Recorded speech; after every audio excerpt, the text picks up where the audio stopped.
Hello, and welcome back to Ranking of Saturn, episode 62.5. I think it's, yes, 62.5. It is another 0.5 episode, which means we are going to take an entire episode to look at a single game. We do this because sometimes there are games that are just more complicated than others, that need more time, that we may need more time with, or maybe there's a game we come across that is special in some way, and we want to give it an extra, give it some extra time to reveal itself to us so that we may rank it more appropriately. We have currently ranked a total of 208 games so far in our quest to rank every single game officially released in Europe for the Sega Saturn. If you want to see a more detailed version of the list, you can click the link below in the description. That will take you to a Google Sheets page, which will have all sorts of information for you there. So please enjoy that. This time, on Ranking of Saturn, we are going to be ranking one of the most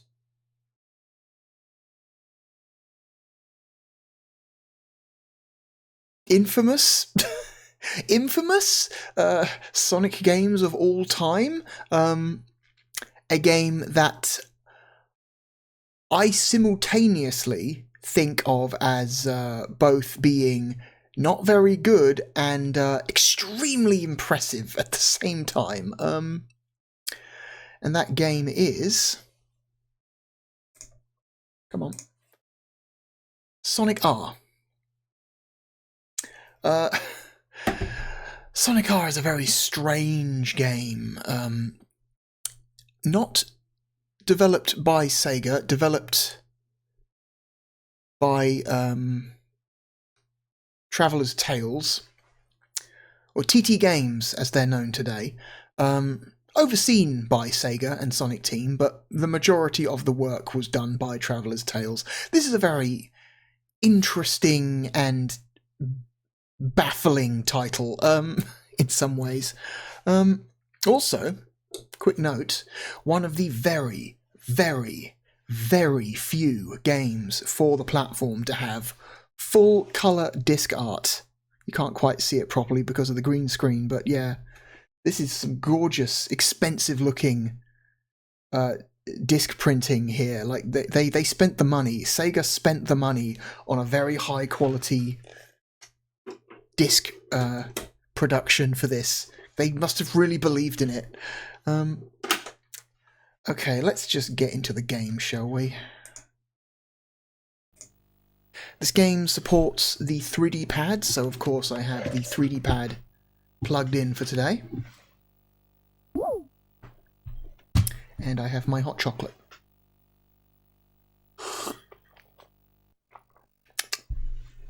Okay, headphones on.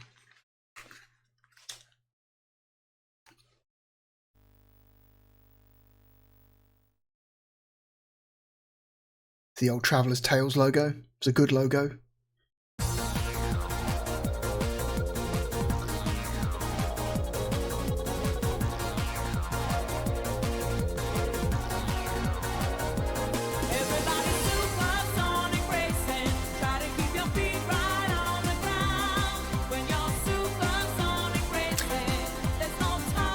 This game has a hell of a soundtrack.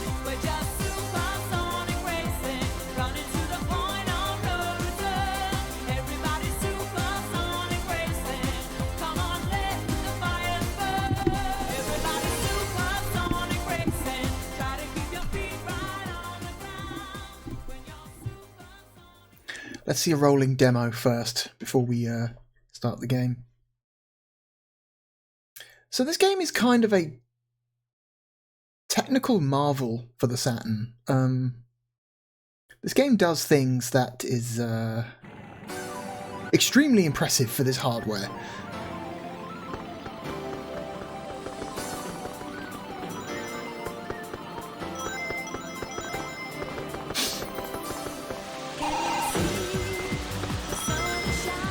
It has large-scale, relatively detailed 3D environments.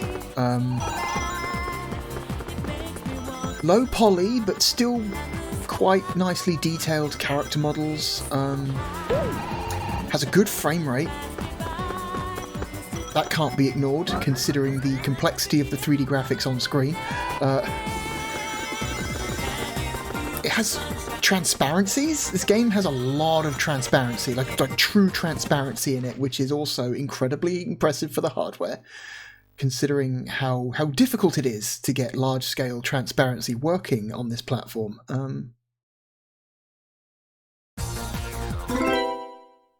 The guy who... One of the lead programmers on this game, one of the ex Traveller's Tales people, has a YouTube channel where he talks a lot about the games he worked on while he worked in Traveller's Tales, and they're very interesting. And he was obviously a very, very talented, very gifted programmer in his day. And there's a video he's done on Sonic R where he talks about the transparent fade-in of the environment, because you notice this game does, despite it being a somewhat impressive-looking game, it does still have a very short draw distance. Let's just start a new save file here. I'll get more into it as we play the game. But yeah, you get Grand Prix, Time Attack, 2-player versus, and options.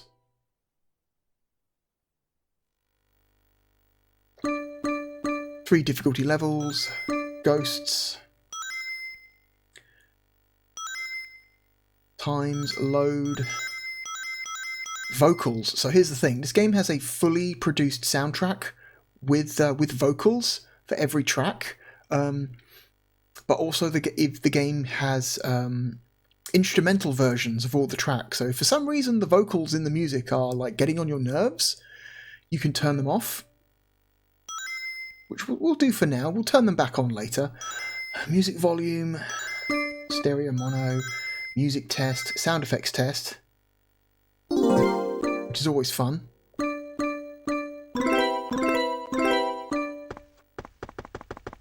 Left channel step. 4 and 5 are identical, that's weird. Okay, right channel step. Another step noise. Jump. Spin.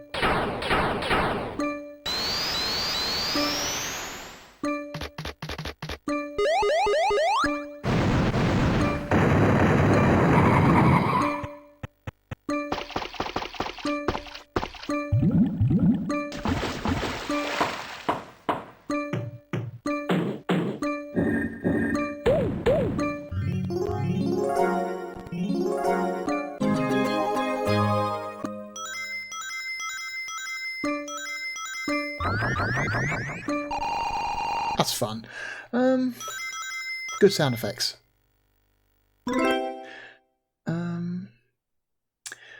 Okay. This game also has the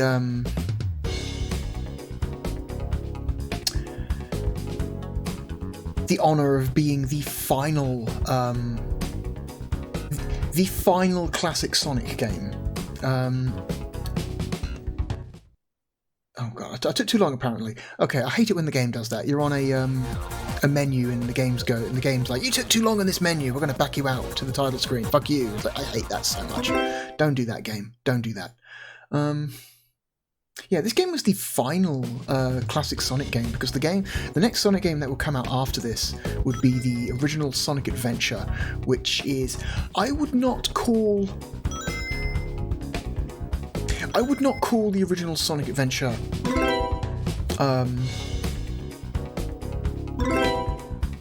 a modern Sonic game. I think the first true modern Sonic game is Sonic Adventure 2, but Sonic Adventure 1 is this weird half step between classic and modern. It did it again. I took slightly too long on a menu and the game lost patience with me. That's really annoying. I hate that. So yes, Sonic R is the last true classic Sonic game, because the next one would at least be partially what we would refer to now as modern Sonic. So this is the last time you see like classic versions of Sonic, Knuckles, Tails, classic Amy, classic Eggman, until like Sonic Generations for the Xbox 360. Okay, so you've got 9 characters. Technically there's 10, but there are 9 selectable characters on this screen. Unlocking characters in this game is annoying. Eggman's not too hard.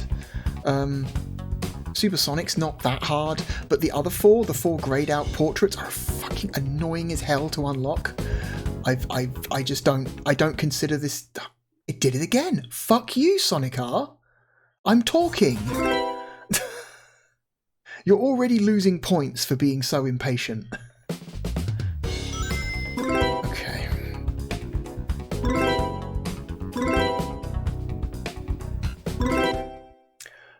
So yeah, I usually don't bother trying to unlock characters because it's just such an annoying process to do, and I don't think it's worth it. It's not worth my time. But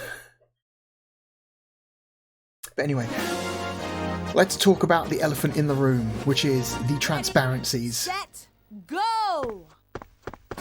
So you know, this game looks pretty high fidelity for the platform, but the draw distance is not amazing, but they get around that using a transparent fade-in instead of the more typical hard pop-in, which you see in a lot of games from this generation. The Sega Saturn, not known for being good with transparencies, and it's really interesting how Traveller's Tales managed to pull that off. Like I mentioned, one of the lead programmers for this game has a YouTube channel where he talks about some of the stuff he did while working for Traveller's Tales, and one of the videos is about his work on Sonic R and how he implemented this like large-scale transparent fade-in technology. And he basically, if I remember correctly, I think he technically tricked the Saturn hardware into performing transparency. Like, he doesn't, like, it's like it's like a palette shifting technique. They trick the Saturn into performing transparency in a really unorthodox way, using palette shifting or something like that. It's been a couple weeks since I watched the video, so I don't remember all of it, but you should track that down. I think the channel is called Gaming Secrets or something. I think it's Gaming Secrets.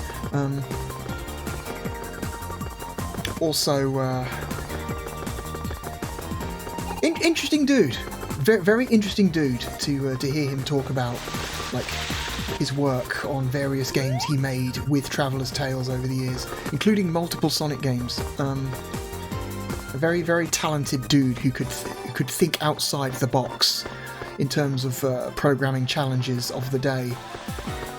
Very, very talented guy, obviously.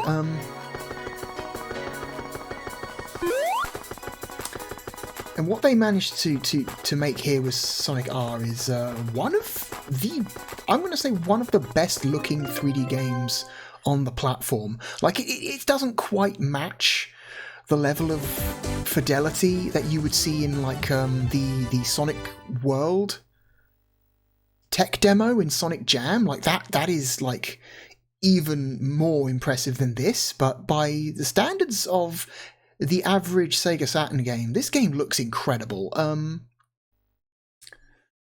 Sip my hot chocolate again.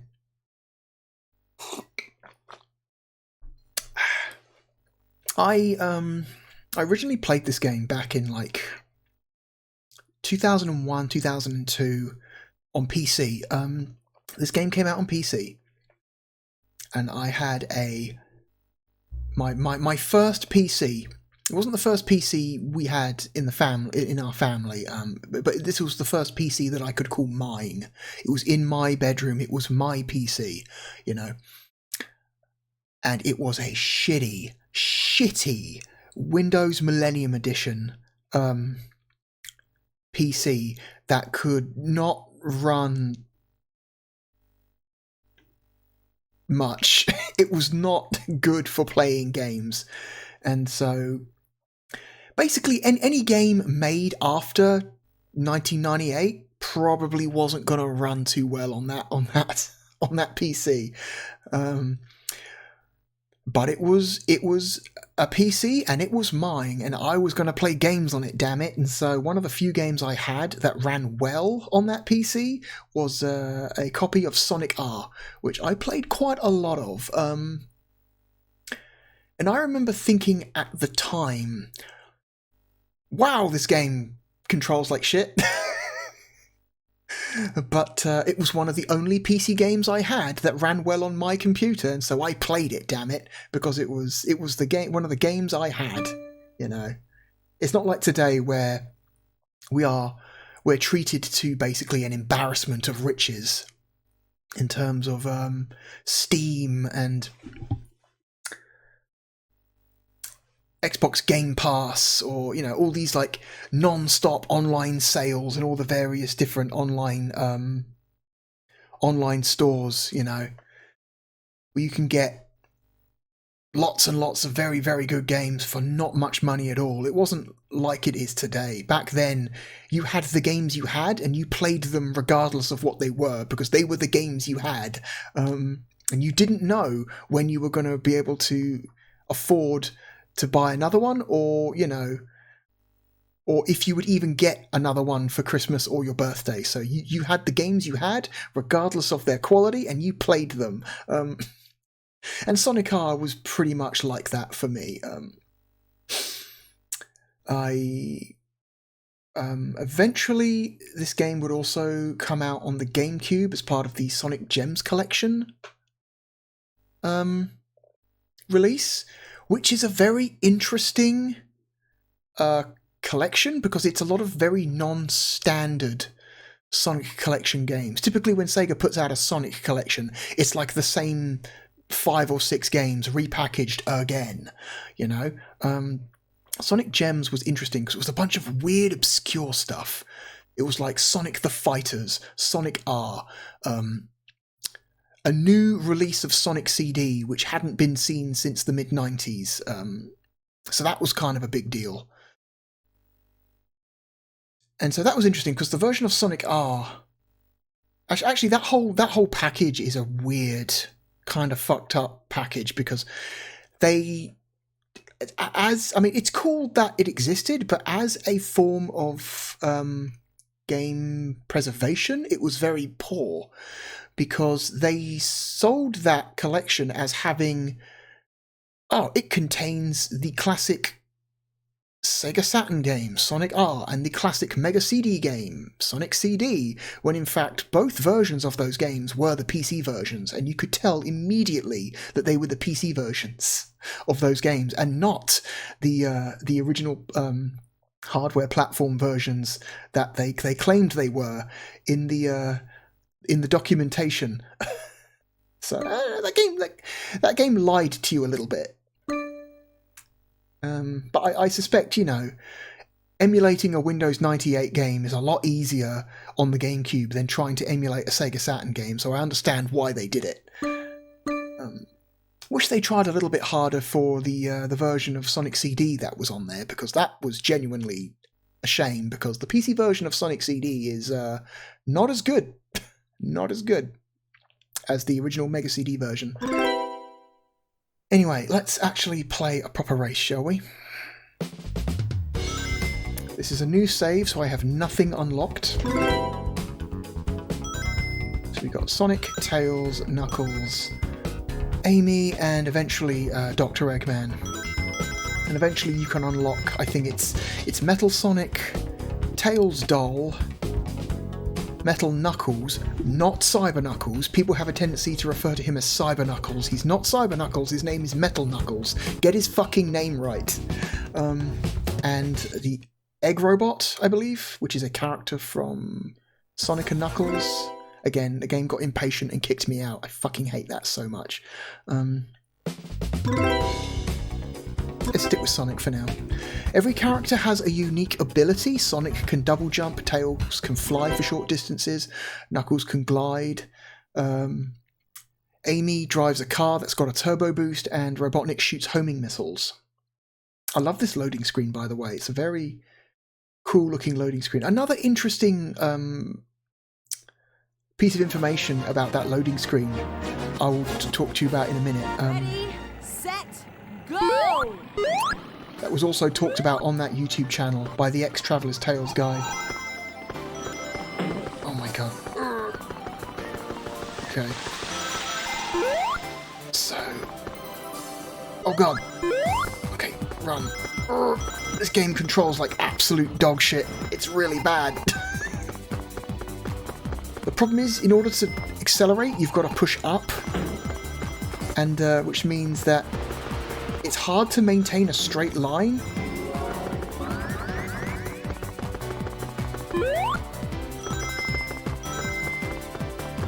Okay, there's one of those coins. Those coins are necessary for unlocking characters. Get the fuck out of my way. And there's 5 of them on every track. Oh, fuck.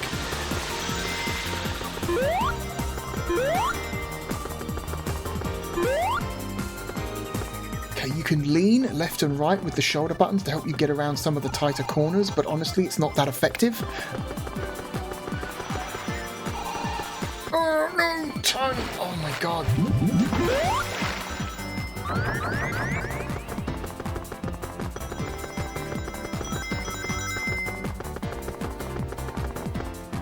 Turn right, please. Oh my god. It's one of the most just unresponsive fucking... Oh my god.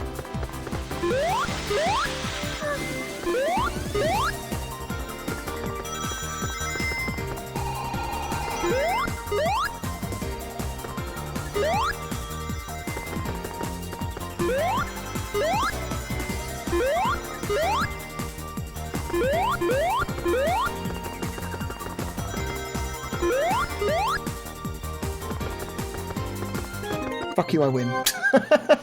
You don't actually have to stay on the track to pass the finish line, which I think is interesting. You can cut corners like a motherfucker in this game. Sometimes you have to. Sometimes the only way to win is to cut corners in this game. It's just designed that way. There are lots and lots of shortcuts built into the tracks. Some of them you have to pay to use using rings. Some of them you don't, if you just know where they are. Okay, let's turn on the real music.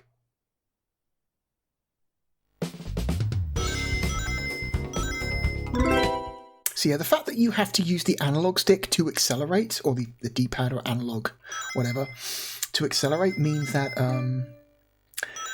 just maintaining a straight line can be difficult. It feels like you're always constantly turning a little bit. If you're using the D-pad, you can at least just hold up, and so you can kind of like have a little bit more control over your steering. But with an analog input, it's this game's a nightmare. Okay. Let's do that again, but this time let's get the Chaos Emerald, shall we? Let's get the Chaos Emerald. All of the tracks have 2 hidden Chaos Emeralds, except for the first track, which only has 1.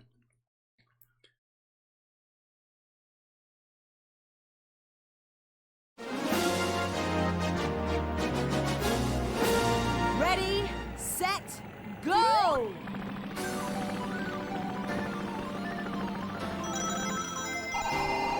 Okay, there's another coin.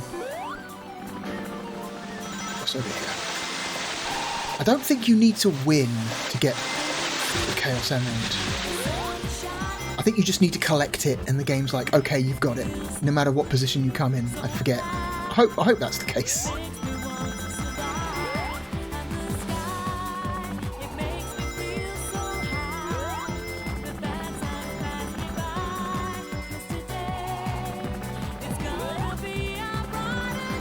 Personally, I think Tails is the best character to play as because he can fly, so he can just bypass all of the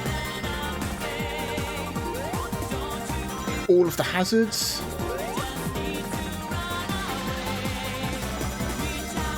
Also, he can cheat like a motherfucker. I need to collect more rings. Come on now.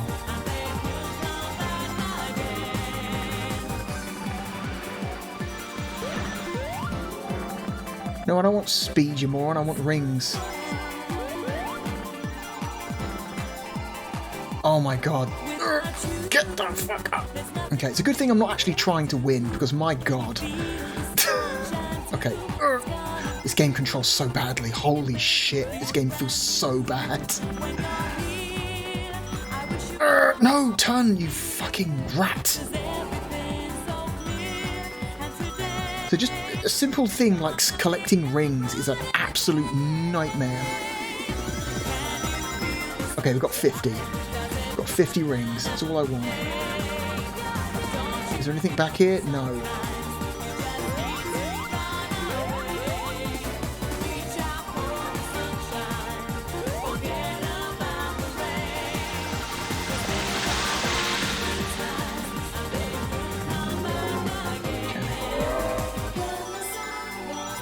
Another coin. It's so hard just to maintain a fucking straight line in this game that even doing something as simple as collecting rings or objects is like a real challenge. At any kind of speed is a huge challenge. Okay. There's the Chaos Emerald. Oh my god.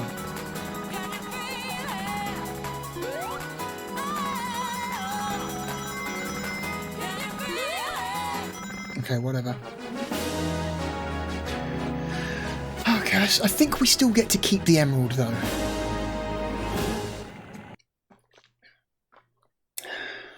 Yep.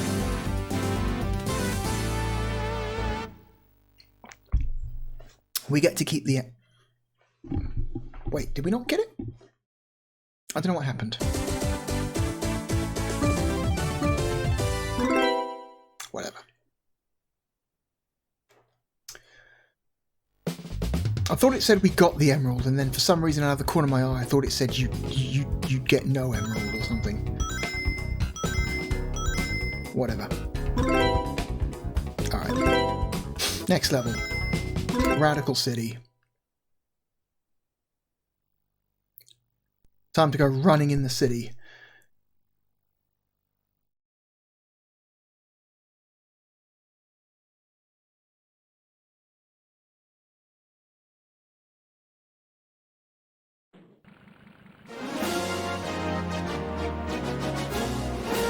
Ready, set, go!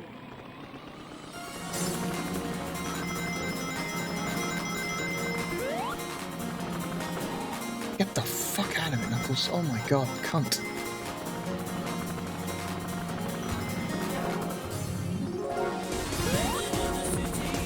Oh my god, just... Oh, there's a bunch of weird, annoying, invisible walls in this level. You think you should be able to jump over something or fly over something, but you can't. Game says no. Oh my god. Where am I going? Up here. What a nightmare. It's okay, we can cheat though. Just come over here.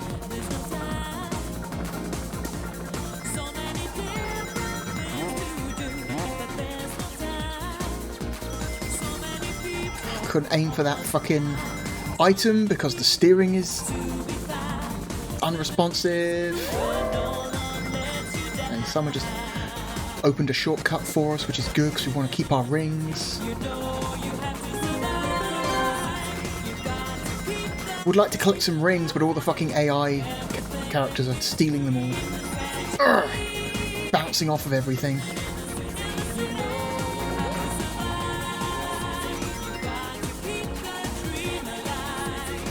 No, turn! Okay.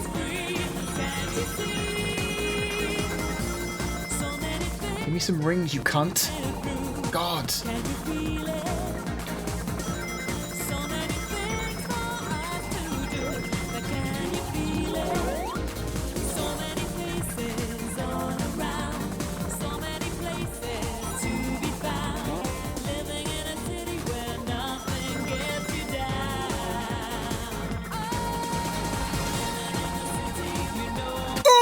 You fucker! God damn this game and its fucking controls.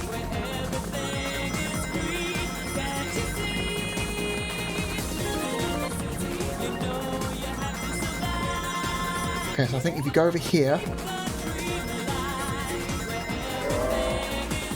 turn. Oh my god, you slide so much. What an absolute nightmare of a game. Another coin.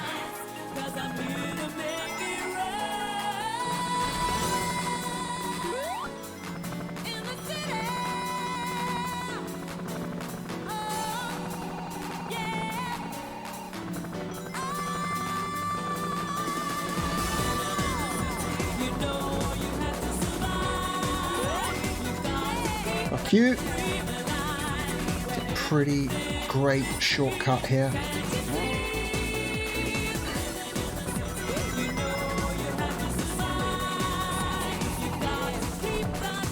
Aim for the boost pad.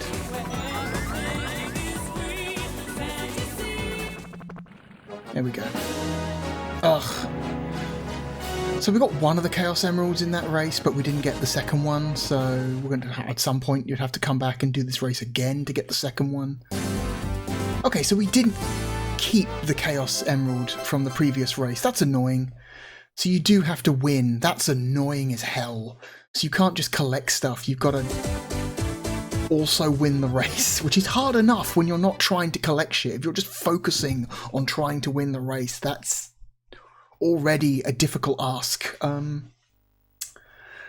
fact that you've got to go out of your way to collect stuff and still win is a real nightmare.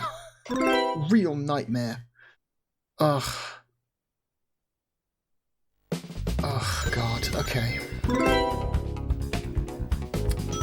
Let's play some Knuckles.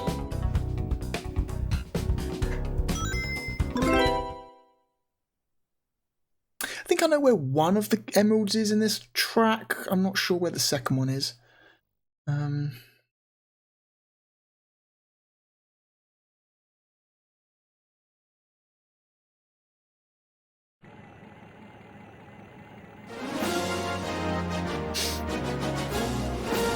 Ready, set, go!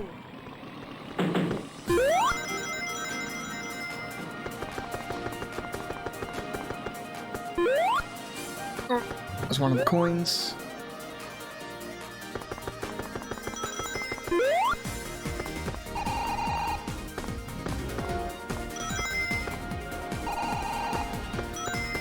Oh, a bunch of hard turns. That's no good.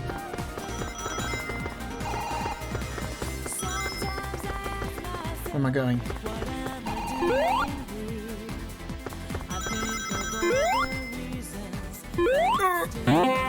Oh, come on.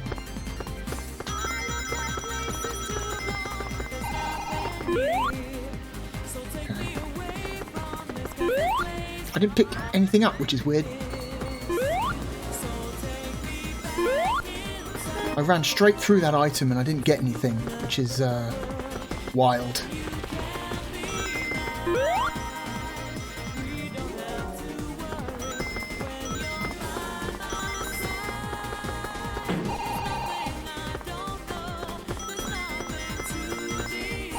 Oh my god, how did the AI turn so easily? It's a nightmare. Oh my fucking god, turn. This game controls like shit. No, this way. Oh my fucking god, I want to die. Which way? This way. Can't see. Jump up on there, you fucking rat. No, don't. My rings, my precious rings. I hate you so much. You know what? Retry. This game is so frustrating. You don't understand just how badly this game feels to play unless you play it yourself. It's absolute nightmare.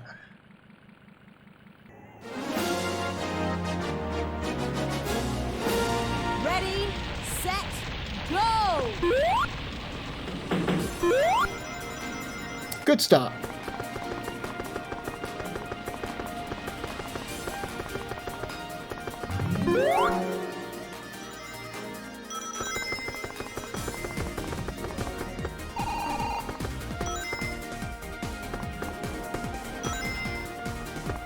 Come on, man. Oh my god.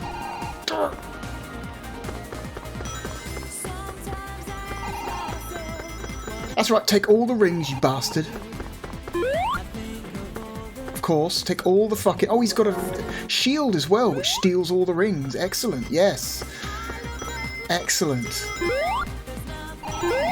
As usual, the rich get richer and the poor stay poor because of how this game treats its fucking... Oh my god.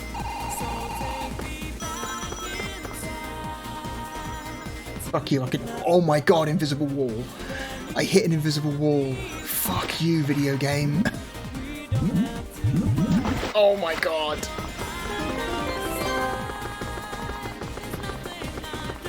I'm so angry.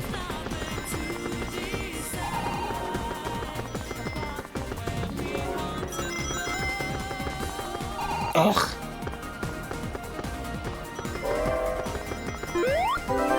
Okay, there's one up here. I forget where the other one is. That's right, turn, you fuck. Oh my god. It's like tank controls.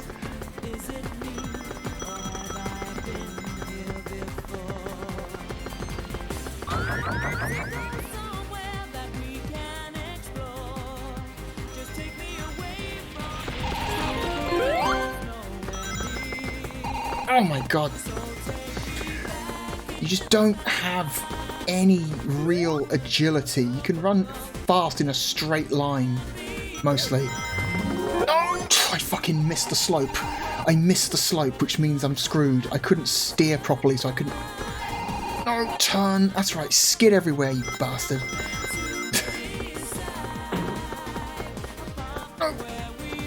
Oh my god. Jump. Just jump up there! Oh my god. I hate this game.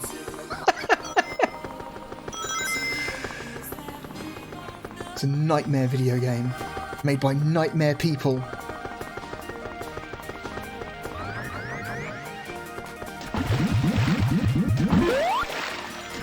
Oh my god. Also, the controls don't feel responsive on the buttons. I'm gonna have to do this again anyway. I feel like sometimes I hit the jump button and he jumps like half a second later. I definitely hit the jump button again. While in... Oh, you got no Chaos Emeralds. Okay, because you don't win. You have to win to keep the Chaos Emerald. That's fucked. That's so fucked. That's the case. Wow. That's so messed up. This is the reason why I never really bothered unlocking any characters, because the ask, what it asks of the player to get the other characters, is just not worth it. Don't you just love this course? Now you can relax and look at it to your heart's content. What? Who the fuck are you? What? No. Sorry, I hit replay instead of retry. That's why that strange woman suddenly appeared in my ears and was like, I don't think I've ever heard that before. I don't think I've ever wanted to look at a replay before in this game, so that might actually be the very first time I've heard that. This game has a Sega Rally style replay announcer, which is funny. Set, go! That's right, yeah, Good stuff, yes. Out of my fucking way. I'm going to be swearing a lot, by the way, as we play this game. I'm going to be swearing a lot. This game deserves it. This game deserves all the bad language it gets. Oh, you fuck. Okay.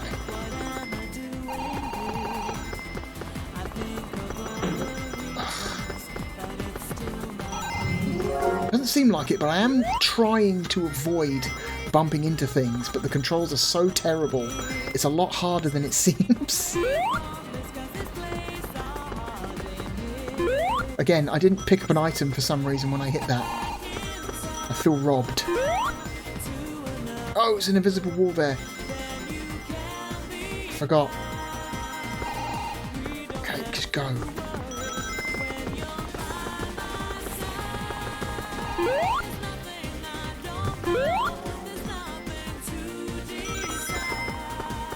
No, watch out for the obelisk. Too late.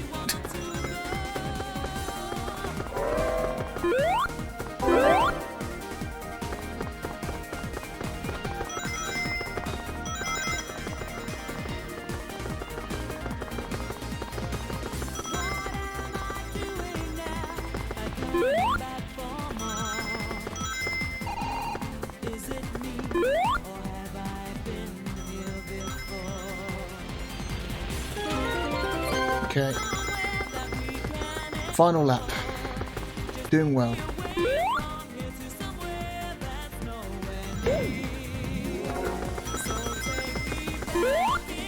No, left, right.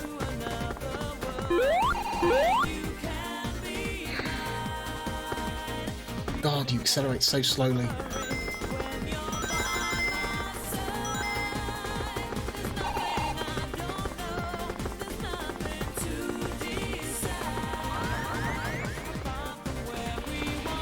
There we go.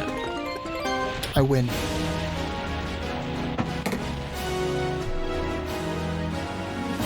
God, what a nightmare.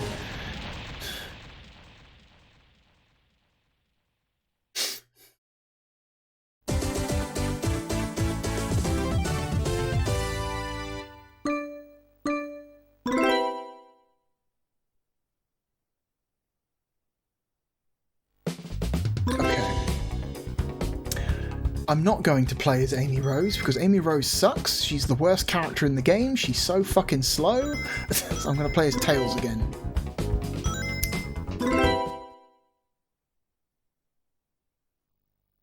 Because as Tails, you can cheat like crazy on this track. Well, not cheat, but you can make much more effective use of shortcuts as Tails than you can as any other character.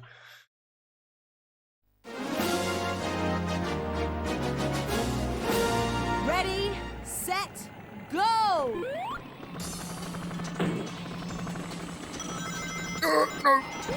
That's right. Oh my god, I got all those rings somehow. No! Why is there just a hole in the side of the track there? Why is that a thing?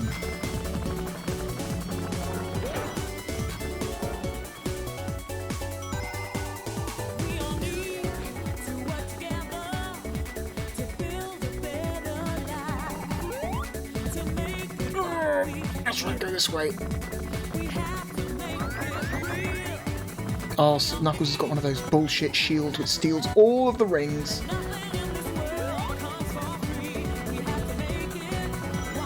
Of course he does.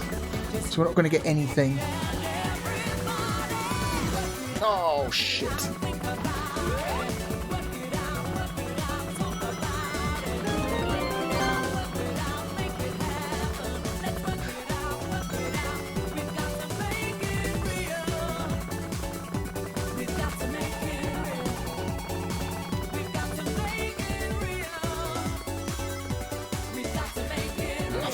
Stealing all of the rings again. He's a dirty rat bastard.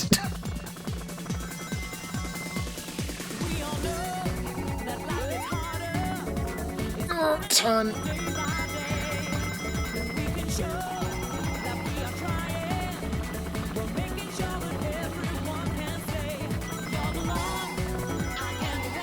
How the fuck am I in 5th?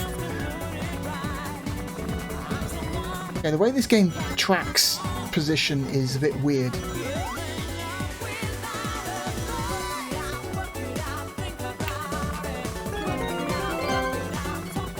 Come on now.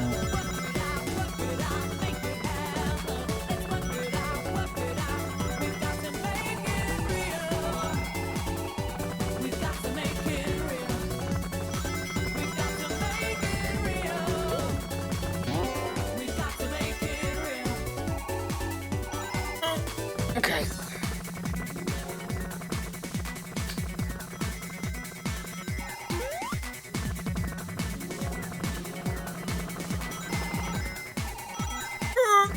Okay, got it.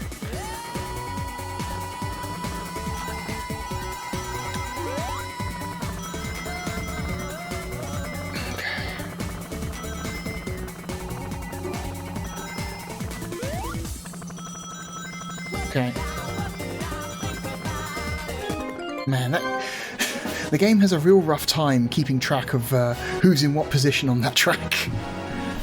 I'm going from like 1st place to 5th place to 3rd place to 5th place to 1st place, all within the space of a few seconds. And no one else around me, so weird. Didn't even want to attempt to get a Chaos Emerald in that track because it's just so... The ask is so big. Okay, I think there's only one track left. Let's go back to Sonic. And it's the 5th track, Radiant Emerald. Which looks really different on PC. The PC version of this track is looks really different than it does on the Saturn. It's the same like layout and same geometry, but the effect on the track is very different on the PC version. Ready, set, go!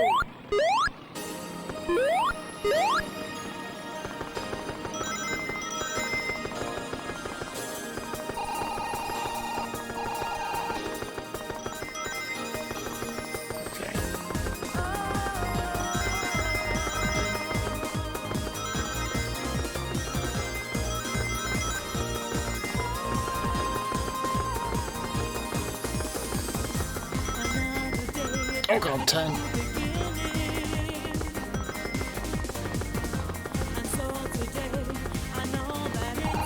Oh my god, it's the way you just bounce off of stuff just kills all your momentum and it's very frustrating.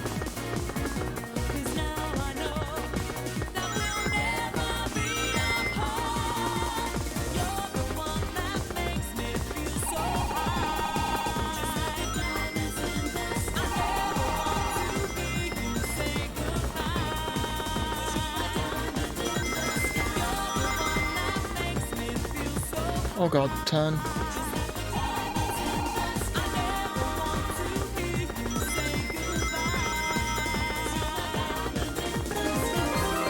Okay.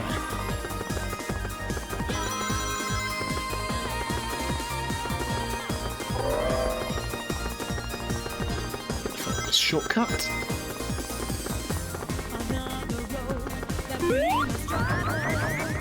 Okay.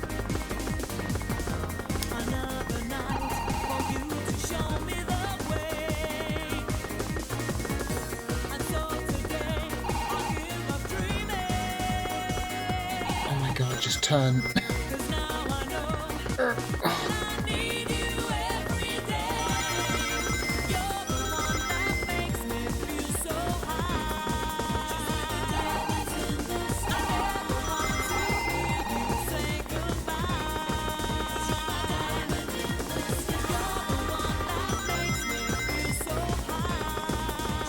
Oh god.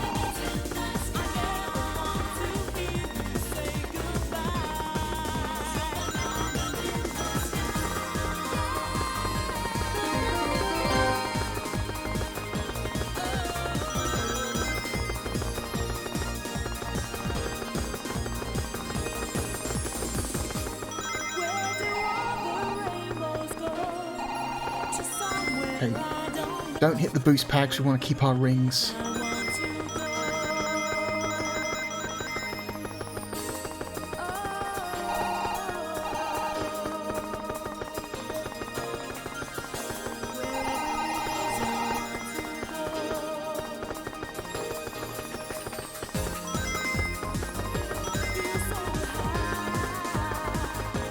Okay. Here we go. Oh god. Left, left.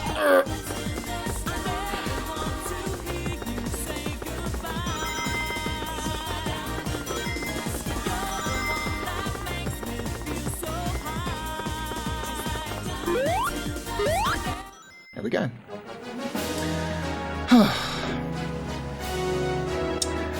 Yeah, so on the Saturn version, this track is entirely transparent. You can see the background layer behind the track through the track terrain, which is not how it looks on the PC version. The PC version, the track isn't transparent. It kind of glows and cycles through colors as it glows, which is also kind of a significant effect. So let me talk about the loading screen and the rendering effect they're using to render that Sonic head on the loading screen, which they also use to render the number on the results screen here. That number 1 in the middle of the screen is using the same rendering effect as the Sonic head on the loading screen.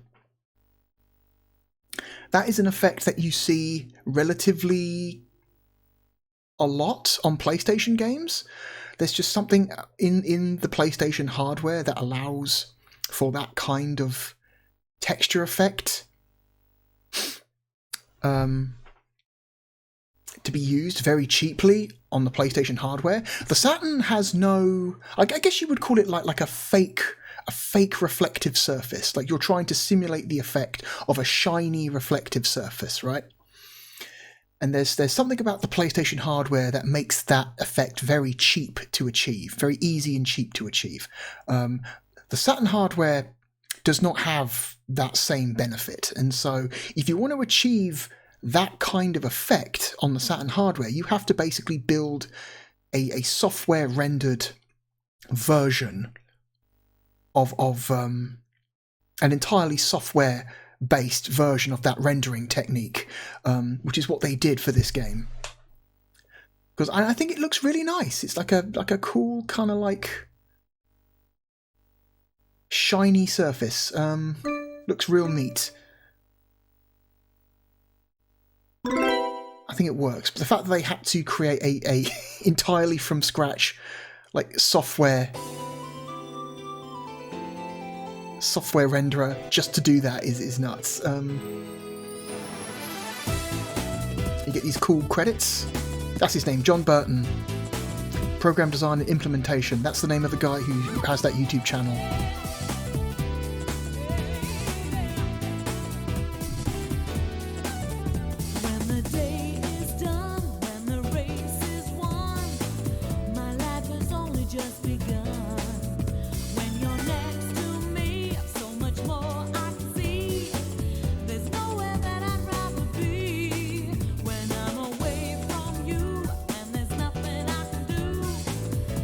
Has an amazing soundtrack. I talk non-stop shit about how this game feels to play, but there's something that I have absolutely no criticisms of. It is the soundtrack. Some people hate this soundtrack. Some people despise this music, and I think those people are heartless bastards. I think this soundtrack is amazing.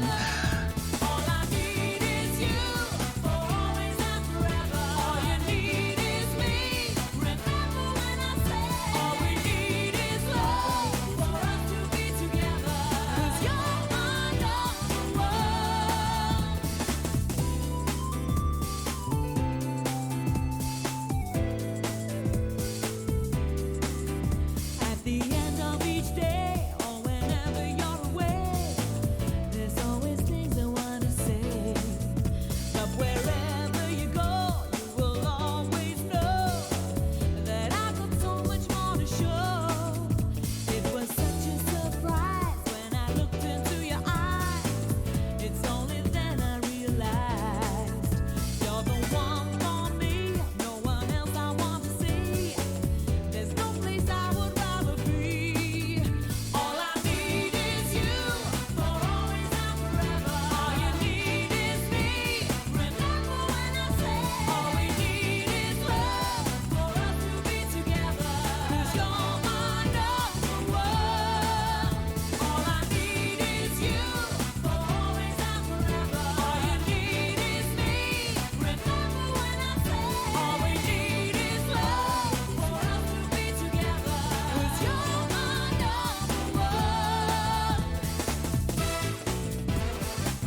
TJ Davis, that's the woman who is doing the vocals on these tracks.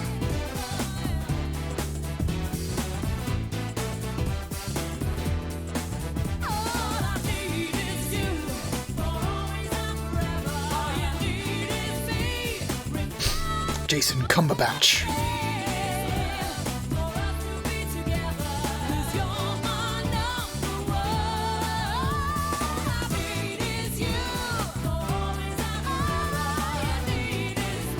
Richard Ledbetter. Digital Foundry's own Richard Ledbetter is in this game's credits. Richard Ledbetter, I believe, was he the head editor, the lead editor of Sega Saturn magazine, I believe, at this time. So it's possible that they brought, they had him on as some kind of advisor, maybe.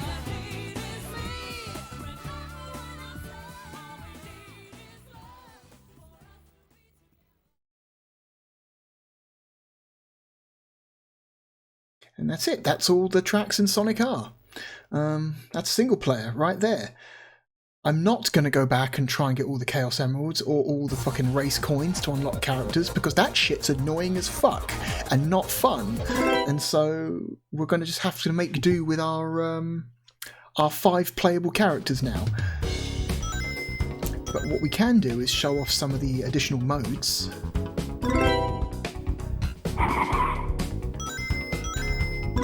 So let's turn vocals back off.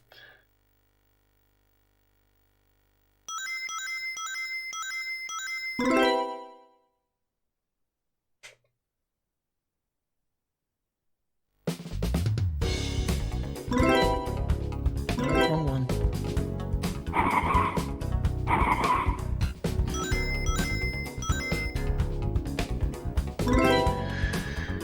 Do a time attack. You've got standard time attack. You've also got the balloon mode. So you've got reverse time attack, where there is a time limit and you have to finish 3 laps in a limited amount of time, or it's game over. There's balloon mode, where you have to hunt down 5 balloons hidden around the stage. And since we've unlocked Robotnik, we'll use Robotnik.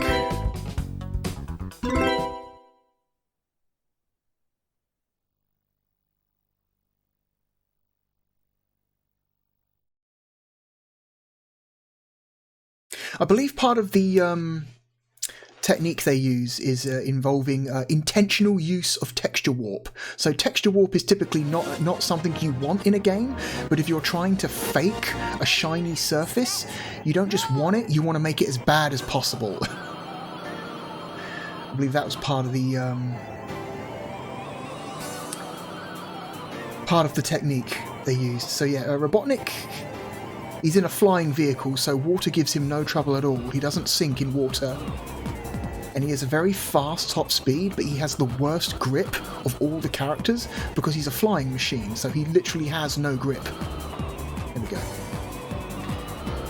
And hidden around the track are these balloons, and you want to try and track them down. Oh, there's another one.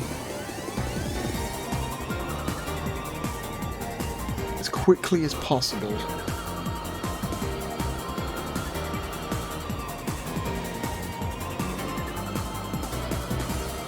I think there's one here in the trees. No? No trees? Okay.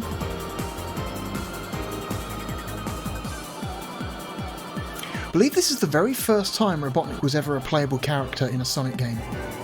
I think so. I'm pretty sure this is the very first time of Robotnik was a playable character. He wouldn't be a playable character again until Sonic Adventure 2, I think.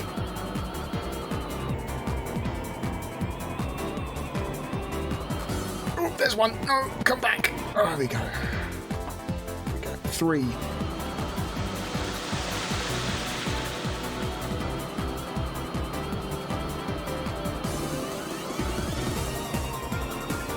another balloon hidden around here somewhere? No. Okay. What do we look? What if we look over here? What if we go over here? No, invisible wall. All right.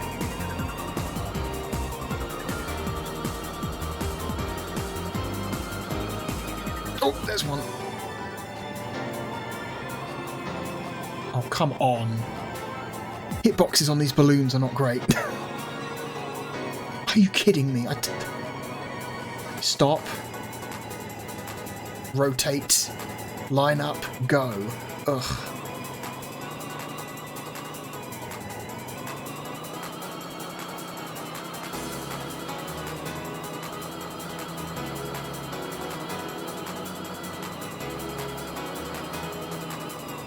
Whatever over here.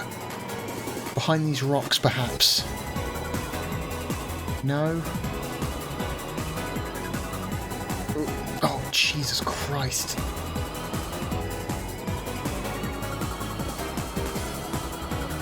Oh, there's one. There's the last one. There it is. There we go. We found all 5 balloons.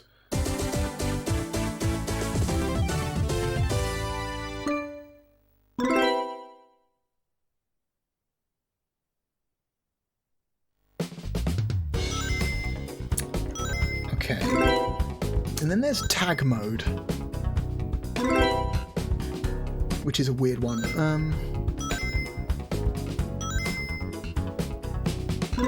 Let's play as Tails because you can get around easier. So I believe as tag mode, you have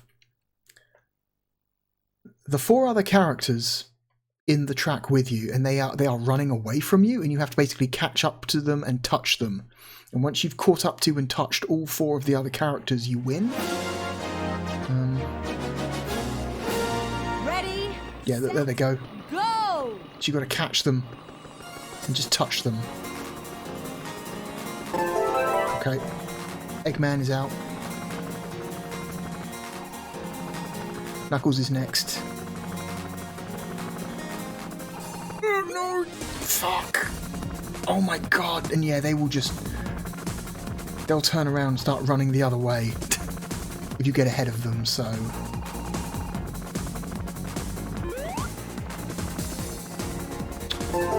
Okay, Knuckles is gone. Okay, let's go this way.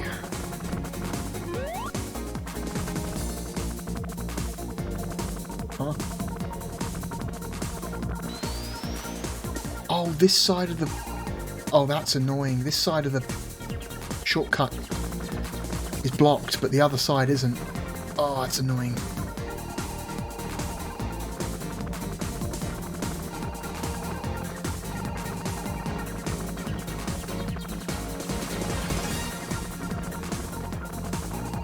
And Sonic is over there. I see him.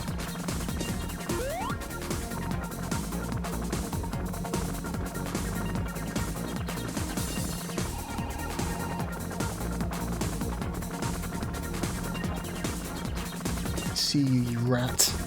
Oh, shit!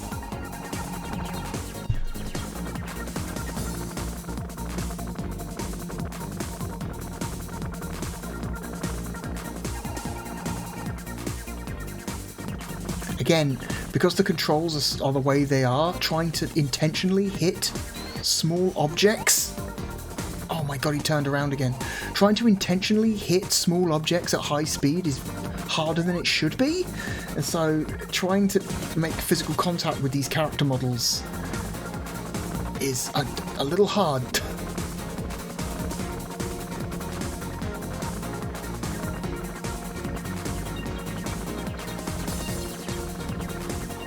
Oh, you fucking me. Are you fucking me? It looked like I touched him, but apparently the game said no.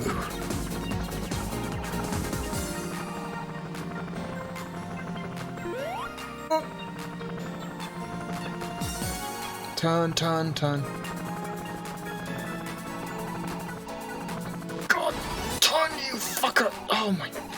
you skid around so much, and it's so hard to do precise, fine movement. No. Oh my god, I got him.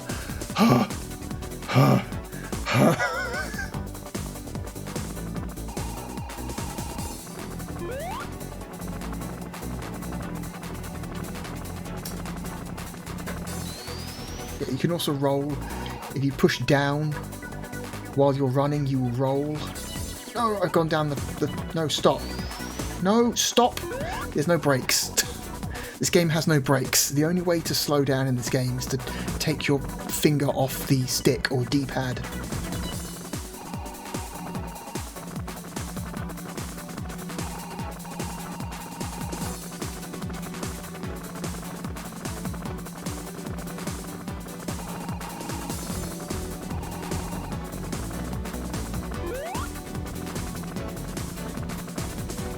Wow, Amy is a long way away. She's practically half the track away. That's annoying.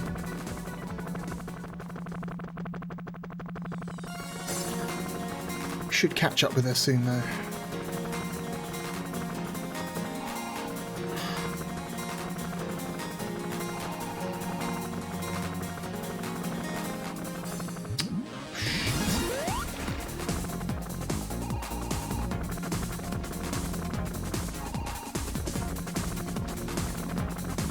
Oh, there she is.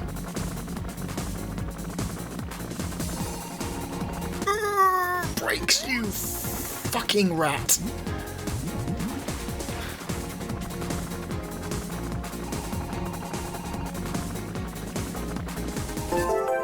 Okay.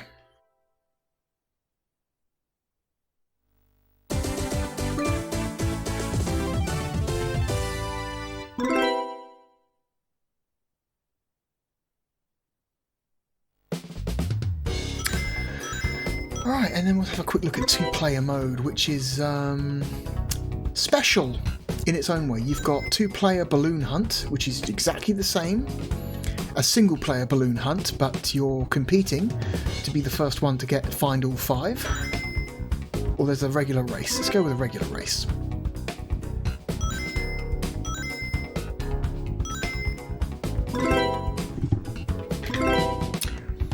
And so I will say that for a split-screen experience, this game manages to maintain a surprisingly good frame rate. This is a game that very much... Oh my god. Fuck you, Sonic R, and your impatient... Impatience.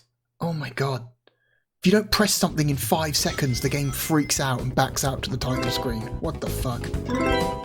It's so annoying.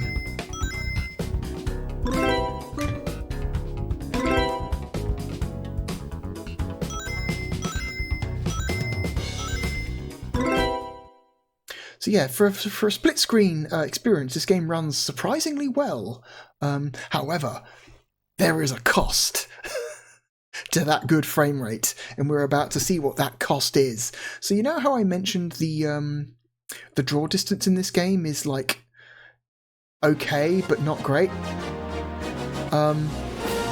Ready, set, go! In two-player split-screen mode, the draw distance is brought in even further. And so you have no idea what's going to appear in front of you until you're already on top of it. And it's very funny. Oh my god. Ugh.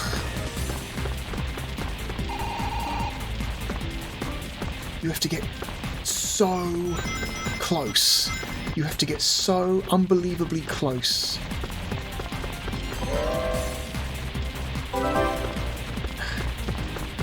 To something before it renders in. It's so funny. And because it's versus mode, there are no Chaos Emeralds.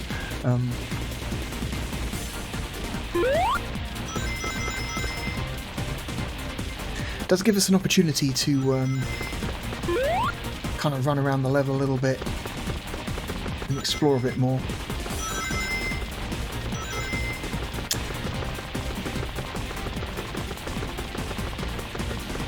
Okay. God, man.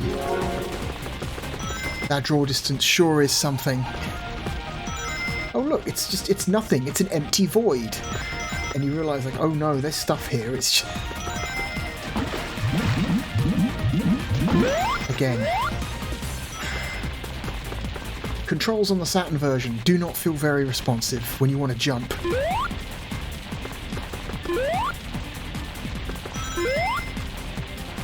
Okay, stop. No, don't roll into a ball. Okay, I think, yeah. So this other little pyramid thing here that just opened, I think is where the other Chaos Emerald normally is. Okay. Again, I hit jump, but he didn't jump, because the controls in this game are not responsive. Steering feels responsive, if not good. But the actual, like, the jump button feels like he jumps like 2 to 3/10 of a second after I hit the button.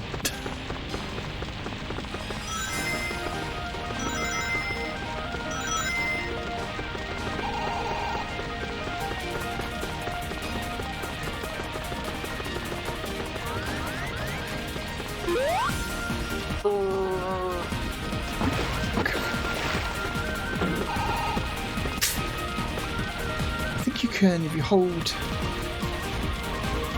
down and hit jump. No? Oh, you can. B button. Hold down and hit the B button, you get a boost. Which is basically worthless. There's no point to doing that ever. But it's in there, I guess. I don't know.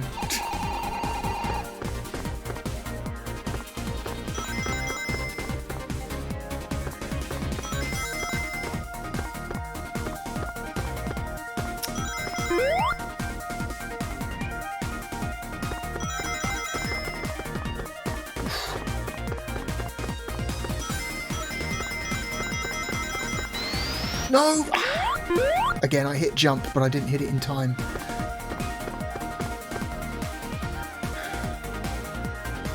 Ugh, steer.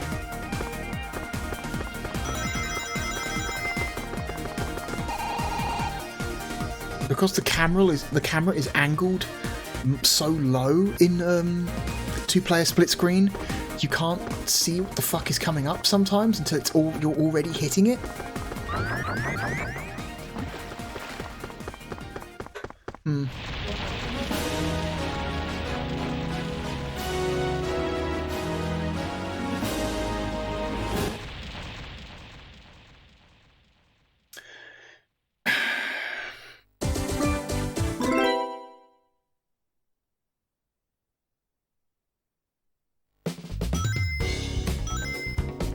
We'll do one more.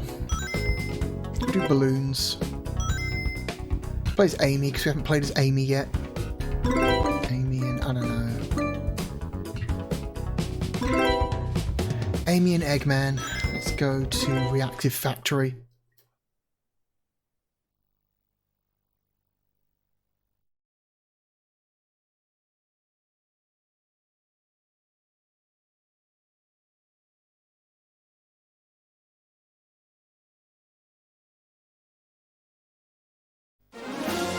Boy, look how...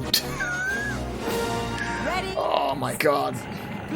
The extremely short draw distance is very, very noticeable on this track. Wow. Wait.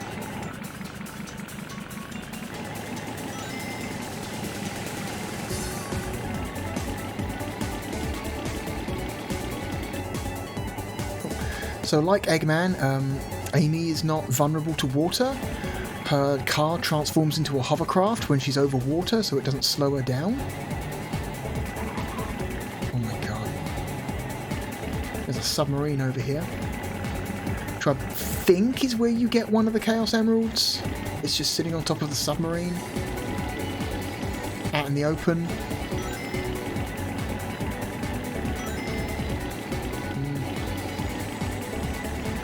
There's this. Oh my god.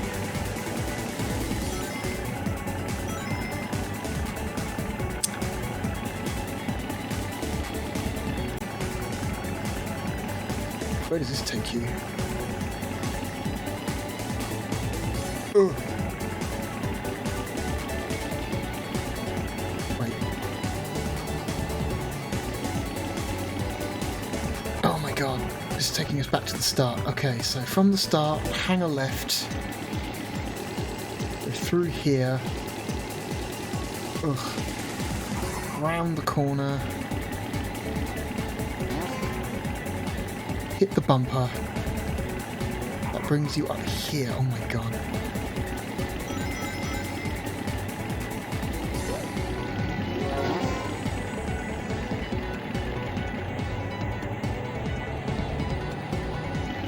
You can kind of cheat, I think.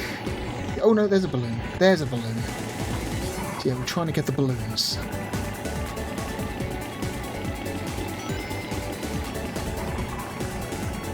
Takes us the wrong way. Again, just trying to navigate this track with such a terrible draw distance is a real challenge. That's 50. What's stopping us from just going around the door, though? Why would we need to unlock the door when we can just do this? Why would I ever... What?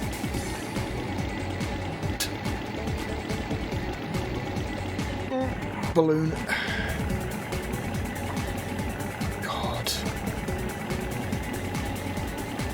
Obviously the draw distance was not like this on the PC version. The PC version had a much, much, much better draw distance than the Saturn version. But, yeah, Jesus Christ. You can do large-scale 3D environments on the Sega Saturn. And you can do large-scale 3D environments on the Sega Saturn at a, you know, a decent frame rate. The thing is, though, there's a cost to that. There's a real cost to that, and we are seeing it right here. Okay, I found 3 balloons. Where's the other 2?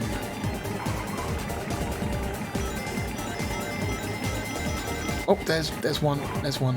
There's one. Okay, we've got 4 of 5 balloons.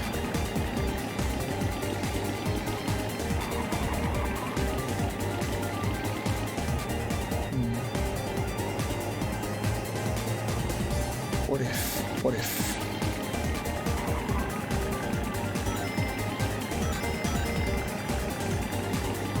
This way.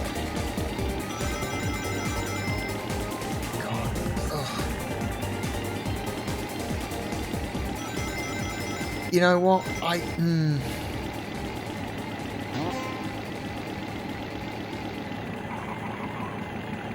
Oh, there's another balloon. There we go.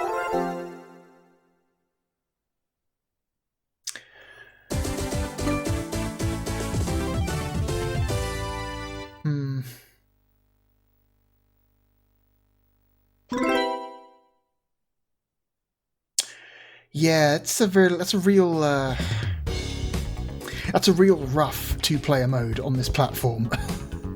Some of those tracks are real difficult to navigate when the draw distance is that close. I mean, boy.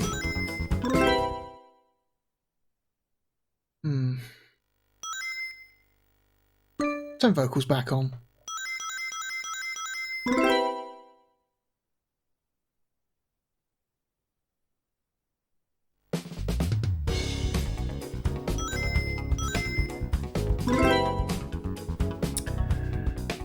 Let's try playing as Robotnik, shall we? Let's go back to Radiant Emerald.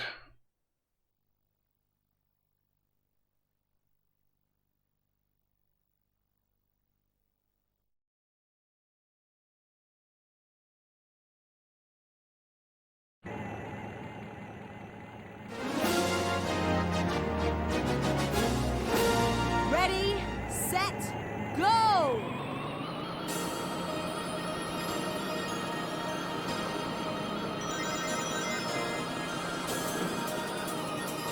So unlike all the other characters, Robotnik has a direct attack.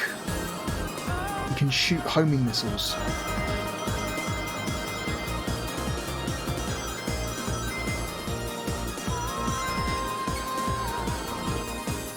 So I think each homing missile costs 10 rings. And they're kind of useless.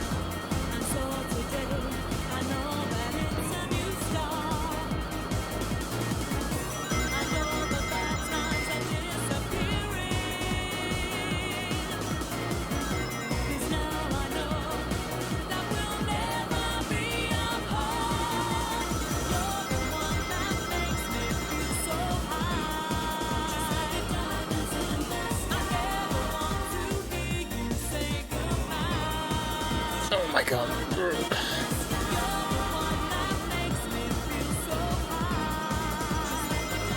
The man corners like a curling stone. Jesus Christ. There we go. Because he has literally no grip.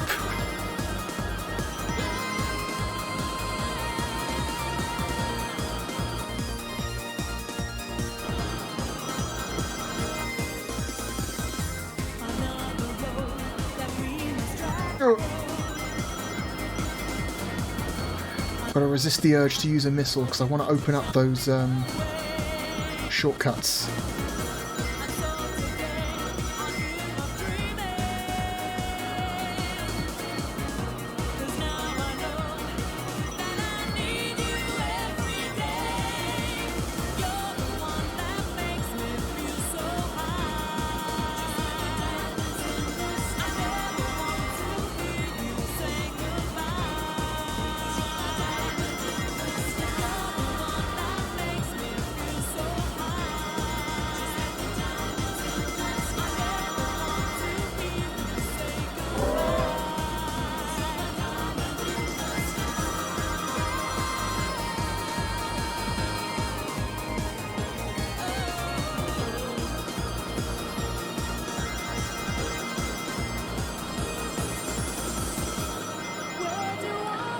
Okay, Robotnik does seem to have a bigger hitbox, which makes collecting rings a little bit easier.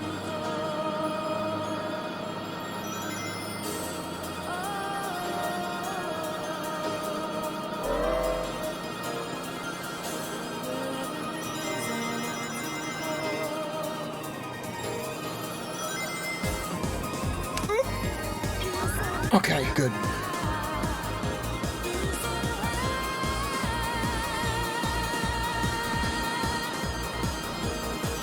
Knuckles is ahead of me because he's a fucking dirty rat bastard. Go. Oh no, you missed. You're useless.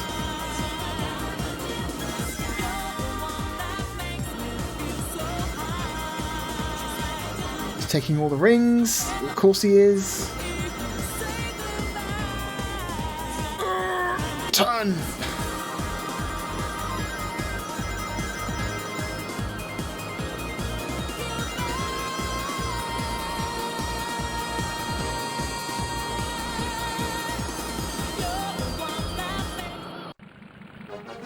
Second.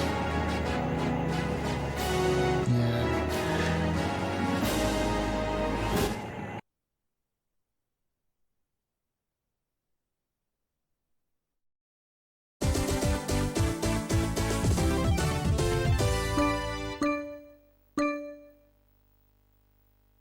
Let's watch a replay.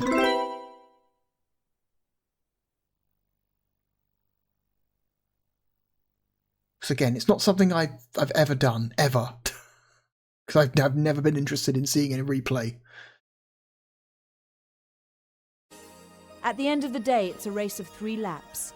Let's watch that one again. It sure is. TJ Davis, I'm assuming that's who you are. You're not as good as the Rastafarian dude from Sega Rally, but I don't know, you're not bad. If you don't know what I'm talking about, in Sega Rally, if you choose to watch a replay of a race, at the start of the replay, this very chill Rastafarian sounding dude like talks to you about, you know, like, ah man, let's watch your replay on the desert course, you know.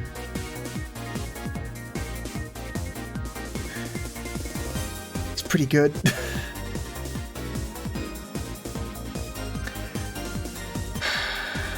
All these aerial shots that are just staring at like segments of track going over the top of you, and you can't actually see yourself through the track. Yeah, real good camera angles there.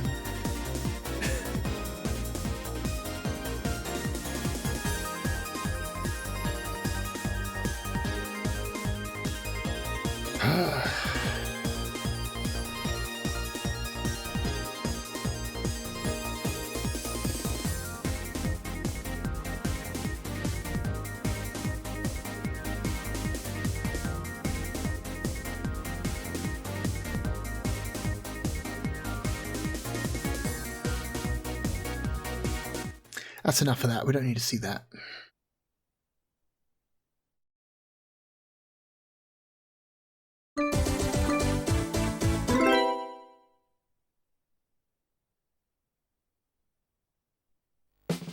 No. And because we didn't win, we don't get credits. Because screw us.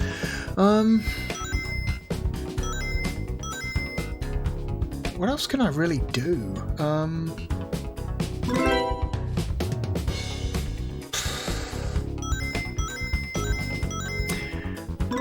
Kind of seen everything.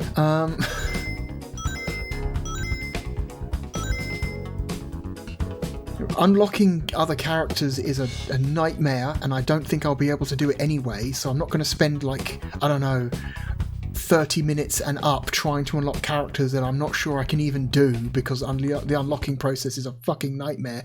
And the game got impatient again because I took too long at the menu and kicked me back out to the title screen, because apparently Traveller's Tales thought that would be a good idea.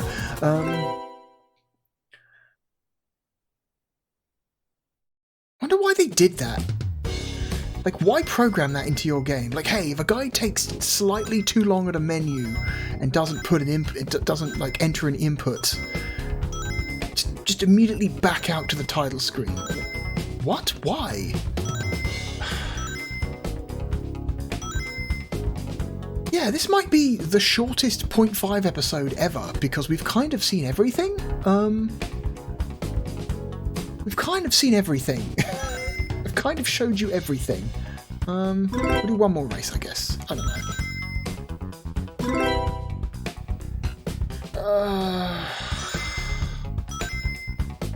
God.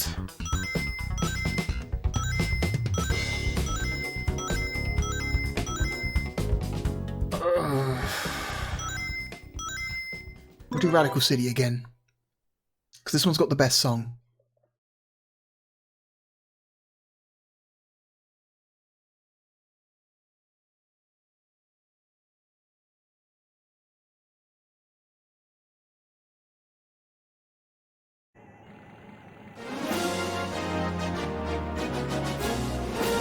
Ready, set, go!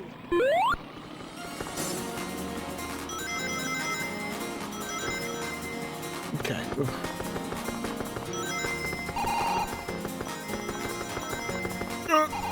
Oh my god. No, don't left, you fucker. Oh. Nightmare game. Nightmare video game.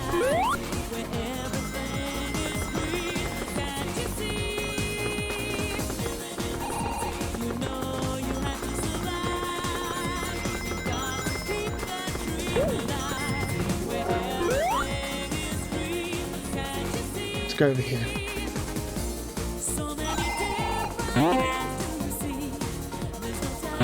Oh my god.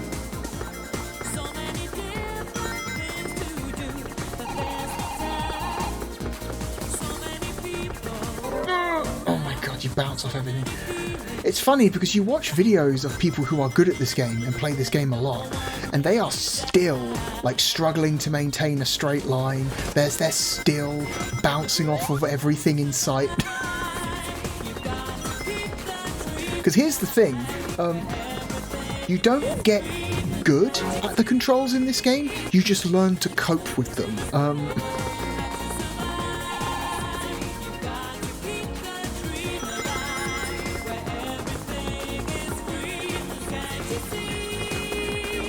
It's not about not bumping into things and maintaining a straight line. It's about trying to minimize bumping into shit and getting as close to a straight line as you possibly can. Because, you know,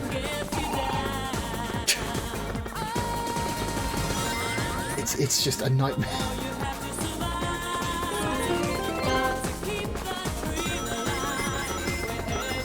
I wonder if you remapped the controls on this. I wonder if you remapped the controls in a way so that you mapped up on the D-pad to a button.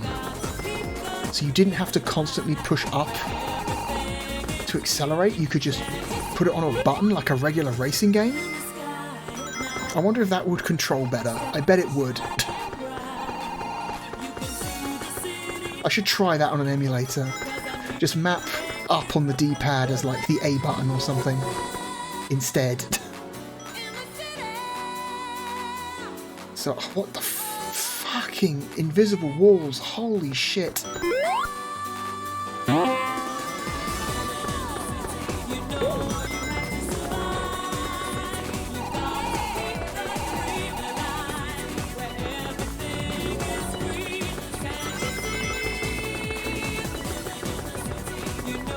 Okay.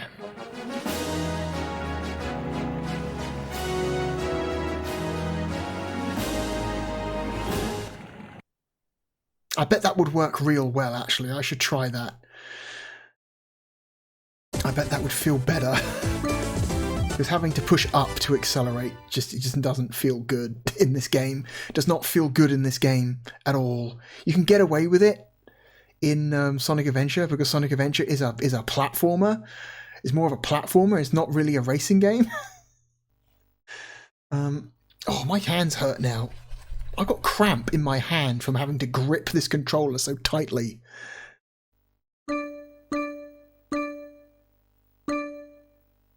What does the nice lady have to say about the city course?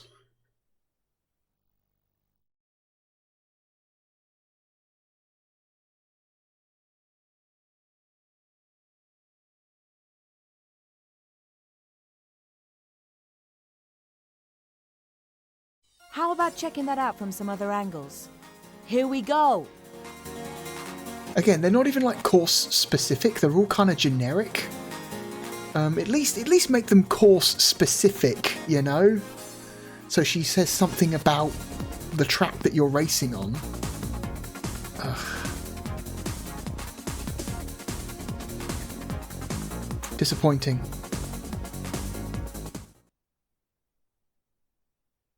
Anyway, I think that's going to have to be it. This is the shortest 0.5 video we've ever done.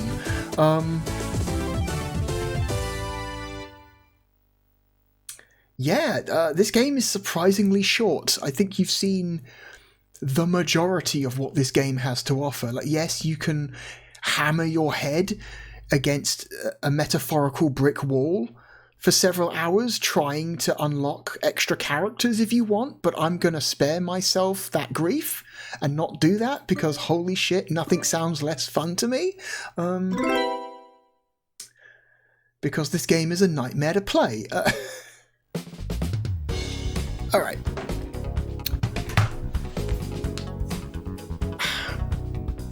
Let's rank.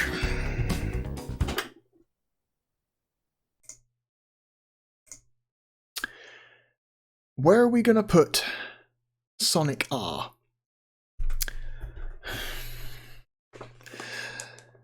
Sonic R is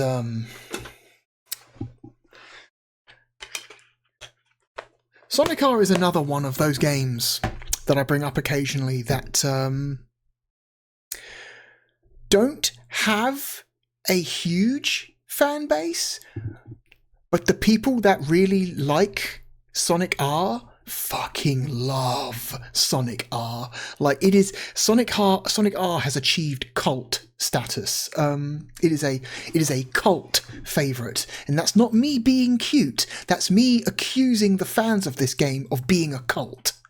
I'm saying it right now. Hardcore Sonic R fans, you are a cult. You are a mindless cult.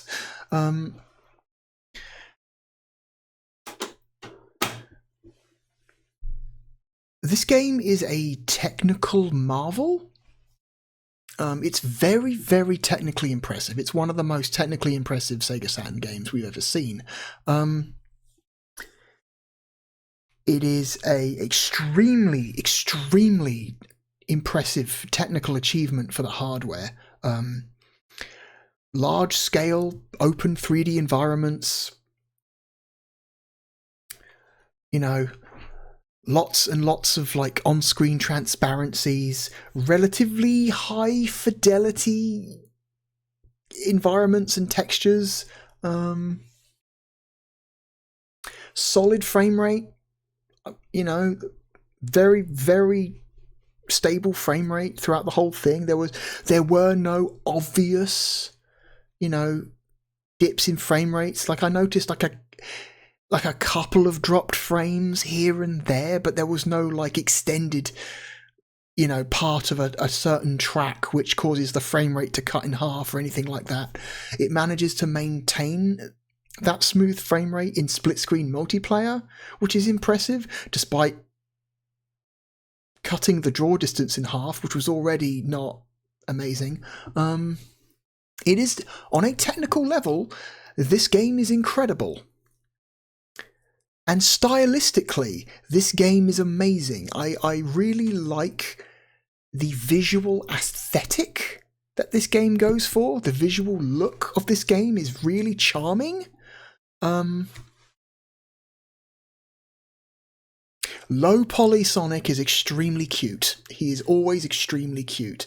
Low poly Sonic, no matter what he's in, whether it's the Christmas Nights into Dreams secret unlockable level, whether it's the Sonic 3D bonus levels, you know, whether it's the Sonic World tech demo from Sonic Jam, and in Sonic R, Sonic like low poly Sonic looks great. They really managed to, I don't know, give that character model a lot of personality.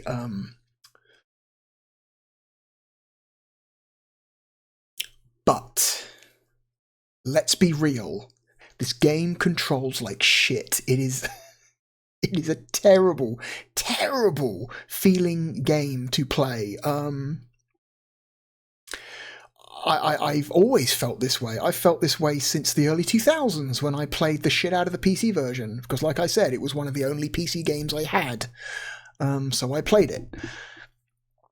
And I remember thinking at the time, holy shit, this game is awful. This game does not control well at all. It's just the way the game handles its physics, the way it handles its momentum, the use of invisible walls where you don't expect them to be, having to hold up to accelerate is a nightmare. There's no real brakes. At least I don't think so, because if you hit down, you just roll into a ball and keep going. It's not like you can even brake at corners. You kind of just have to feather the accelerator and turn at the right time. That's really the only real way to slow down at a corner.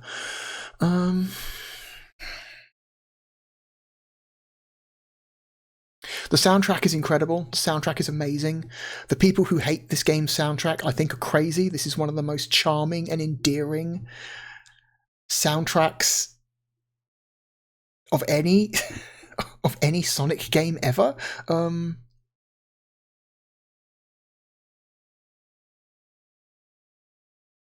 I'd take this over Butt Rock any day. But But yeah, man, the gameplay is terrible. It's so bad. It feels so awful. And it's so frustrating.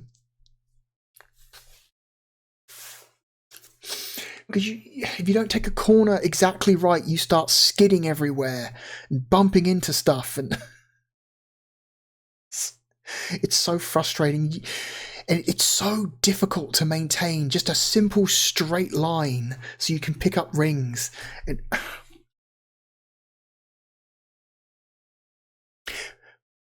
for those of you who have never played Sonic R, you will not understand. You don't understand. You need to play Sonic R to understand what I mean. I think this game probably controls better with a D-pad than it does with an analog controller. Because the analog nub on the 3D pad is... I've mentioned before, hypersensitive. Because the throw distance on that thing is so tiny, you've packed all that sensitivity into a tiny, tiny, tiny throw distance.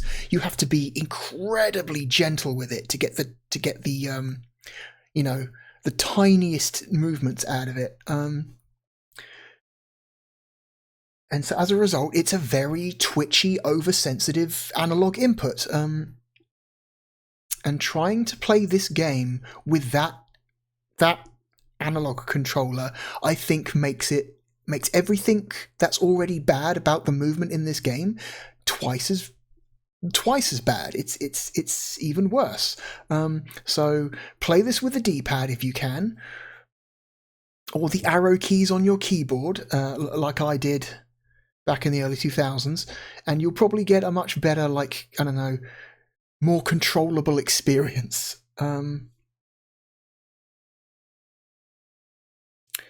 Man, Sonic R, Jesus Christ.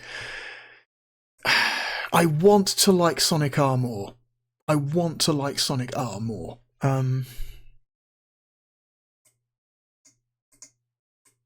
I want to like it more. Like I said, it's an incredibly impressive technical achievement. It has incredible style. The soundtrack is amazing, but the part where you play the video game doesn't work well. It's unlocking extra characters isn't fun because of how demanding the game is. Like, no, you need to go out of your way and collect these collectibles during a race. And then also win the race for it to count. Because if you get the collectibles and don't win, you don't get to keep the collectible, which is fucked, considering how out of the way most of those collectibles are. It's fucking crazy how strict this game is about that. Oh my god. It's certainly nowhere in the top 10. It's no Sonic Jam, that's for damn sure. Nights into Dreams is a better game.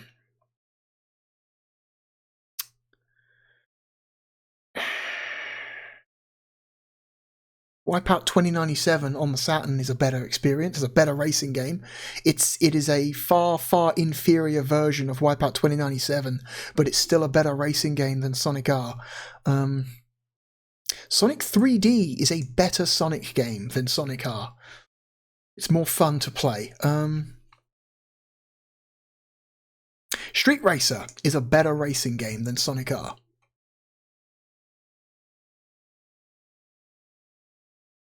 Valora Valley Golf is more fun. Last Bronx is a much, much more enjoyable game than Sonic R, despite its issues. Panzer Dragoon 1 is a better game.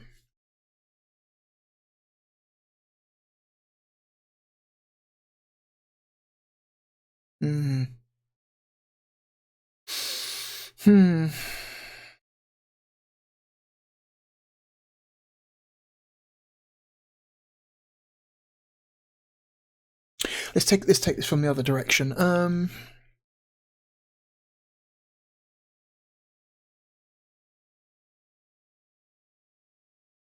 Sonic R is a better game than Highway 2000. I like Highway 2000, but that game is super like janky and rough in some ways. I think Sonic R is probably a better game than a Hang-On GP96.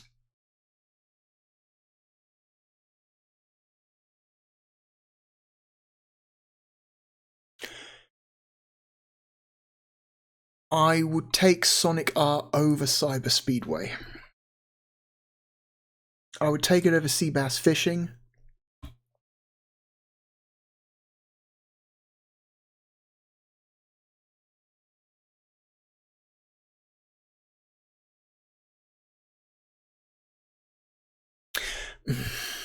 I would take it over Gekamugen Tan Toriko.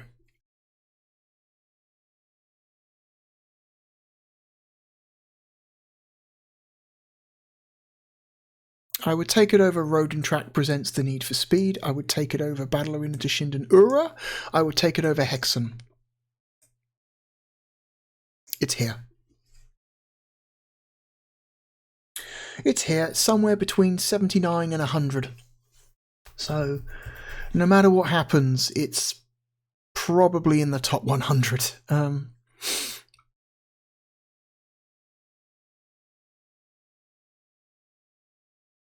Shining Wisdom is a better game. The Saturn version of Tomb Raider is a better game.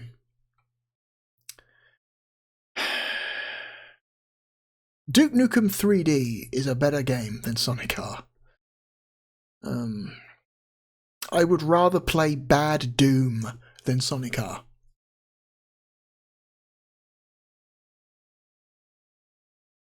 I like Swagman way more.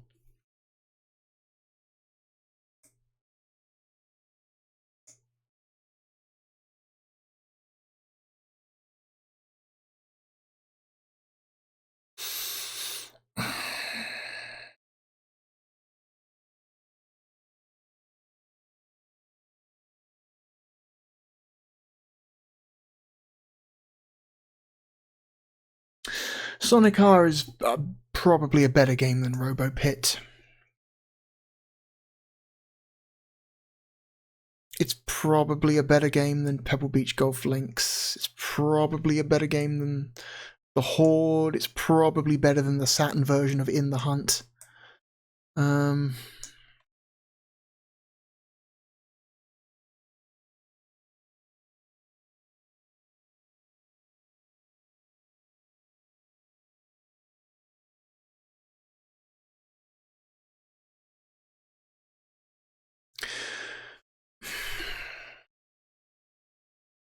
It's a better experience than Saturn Pandemonium. It's a lot more polished than Wing Arms.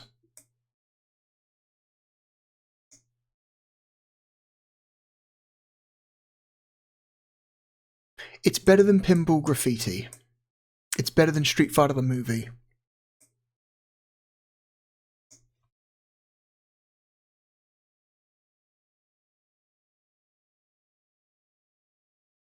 Give me a mission stick and I would rather play Shockwave Assault.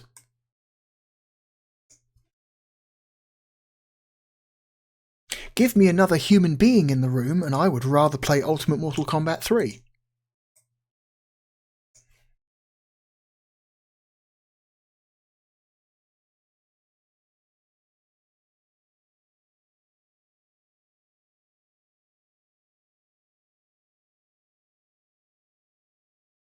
It's a better game than Earthworm Jim 2. It's a better game than Gex. It's probably a better game than Mighty Hits. Sky Target is really charming. But a looker it is not. And it's a very short, shallow experience.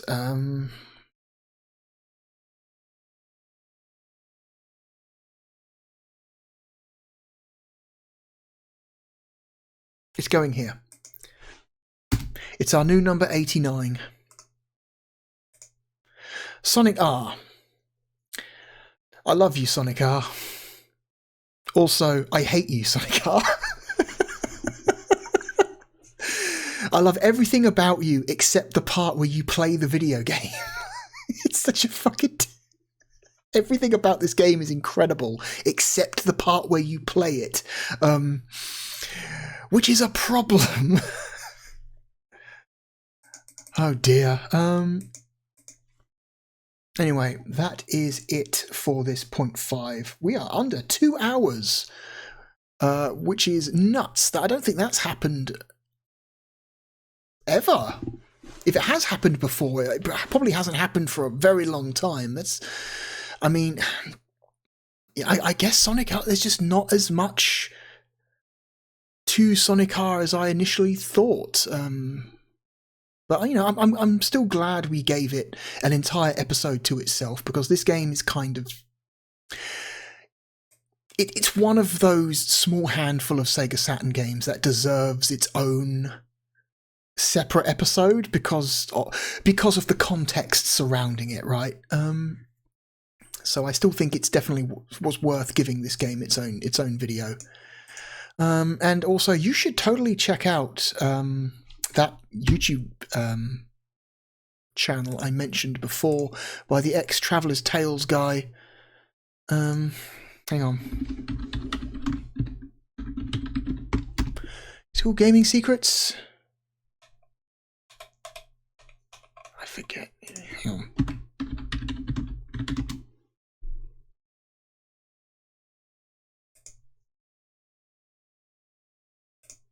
Hang on. There we go. I just want to... Oh, it's Coding Secrets. It's Coding Secrets, not Gaming Secrets. Yeah, there we go.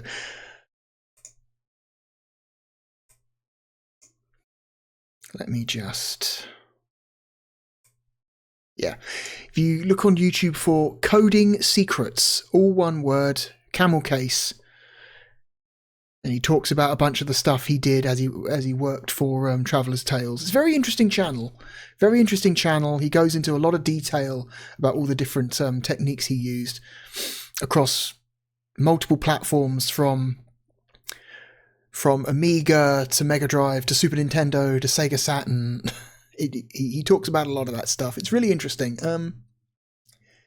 Anyway, next time on Ranking of Saturn, we will be ranking 3 more games. We will be ranking another racing game, a less special one this time. We will be ranking another fighting game, a 2D fighting game. And we will be ranking another sports game. Hooray.